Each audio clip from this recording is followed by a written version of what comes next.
আসসালামু আলাইকুম। পঞ্চম শ্রেণীর শিক্ষার্থীরা কেমন আছো সবাই? আশা করি শিক্ষার্থীরা তোমরা সবাই ভালো আছো। শিক্ষার্থীরা খেয়াল করো, আজকে আমরা তোমাদের অঙ্ক বইয়ের ৬ পৃষ্ঠায় দেখো অনুশীলনী ১ এ ৫ নাম্বার যে প্রশ্নটা দেওয়া আছে, এই প্রশ্নটা কিভাবে সমাধান করতে হবে ওই সমাধানের ক্লাসটি নিয়ে আজকে আমরা হাজির হয়েছি। শিক্ষার্থীরা তোমরা এই অঙ্কটা কিভাবে সমাধান করবা চলো আমরা দেখে আসি।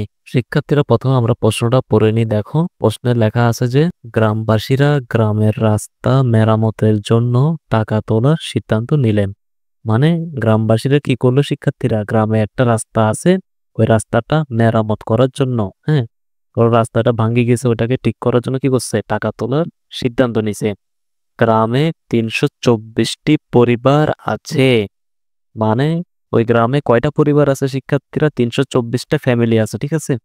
৩২৪টা ফ্যামিলি মানে ৩২৪টা পরিবার আছে। প্রত্যেক পরিবার মানে প্রত্যেকটা ফ্যামিলি যদি ২৫০ টাকা করে জমা দেয় তাহলে সর্বমোট কত টাকা হবে? তার মানে দেখো শিক্ষার্থীরা, ওই গ্রামে টোটাল ফ্যামিলি আছে ৩২৪টা।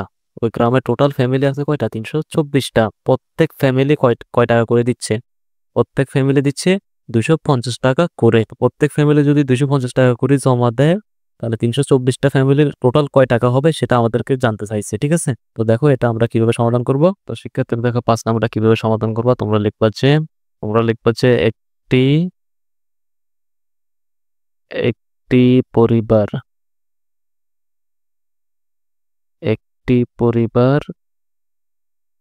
মানে একটা ফ্যামিলি আর কি, একটি পরিবার টাকা দেয়। একটি পরিবার টাকা দেয় সমান সমান কয় টাকা? ২৫০ টাকা, ঠিক আছে। তো এখানে ফ্যামিলি কয়টা আছে? অঙ্কে ফ্যামিলি দেওয়া ছিল কয়টা? ৩২৪টা। সুতরাং ৩২৪টি পরিবার টাকা দেয়। হ্যাঁ, ডট ডট দিচ্ছি। এই যে দুইটা দাগ দিছি না, এগুলোর বলে ডট ডট। মানে এই যে পরিবার লেখাটা নিচে আছে, টাকা লেখাটাও নিচে আছে, দেয় লেখাটা নিচে আছে।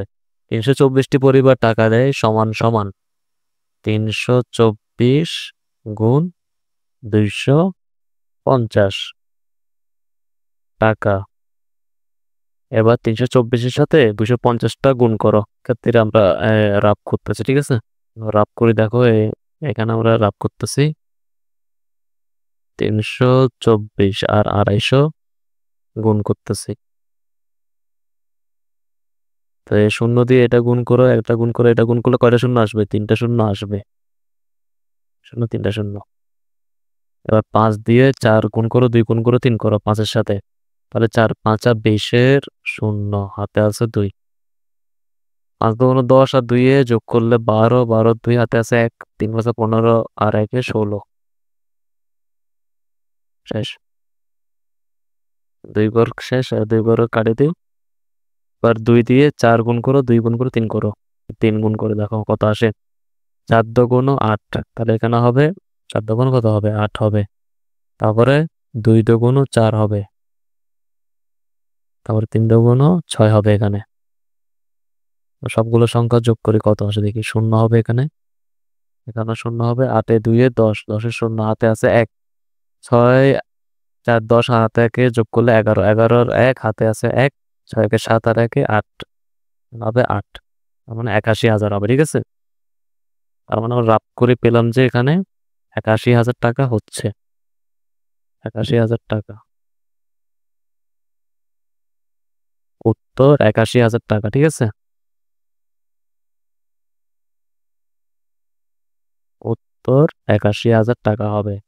তার মানে শিক্ষার্থীরা গ্রামে যে ৩২৪টা ফ্যামিলি আছে, ওই ৩২৪টা ফ্যামিলি যদি এক একটা ফ্যামিলি ২৫০ টাকা করে দেয়, ২৫০ টাকা করে দেয়, তাহলে টোটাল টাকা কত উঠবে? টোটাল ৮১,০০০ টাকা উঠবে। আশা করি তোমরা বুঝতে পেরেছ। আশা করি শিক্ষার্থীরা তোমরা ৫ নাম্বার প্রশ্নটা কিভাবে সমাধান করতে হবে তা বুঝতে পেরেছ। পরবর্তী ভিডিও ক্লাসে শিক্ষার্থীরা আমরা অধ্যায় ২ এর যে অনুশীলনীমূলক কাজ রয়েছে ওই অনুশীলনীমূলক কাজের উপরে ভিডিও ক্লাস নিয়ে হাজির হব। পরবর্তী ভিডিও ক্লাসটি পাওয়ার জন্য তোমাদেরকে কি করতে হবে? তোমাদেরকে ভিডিও নিচে যে সাবস্ক্রাইব লেখা রয়েছে ওই সাবস্ক্রাইব লেখার উপরে ক্লিক করে রাখতে হবে, যাতে পরবর্তী ভিডিও ক্লাসটি আপলোড করার সাথে সাথে তোমরা তোমাদের মোবাইলে পেয়ে যাও। সবাই ভালো থাকবা, সুস্থ থাকবা। ক্লাসটি দেখার জন্য সবাইকে ধন্যবাদ।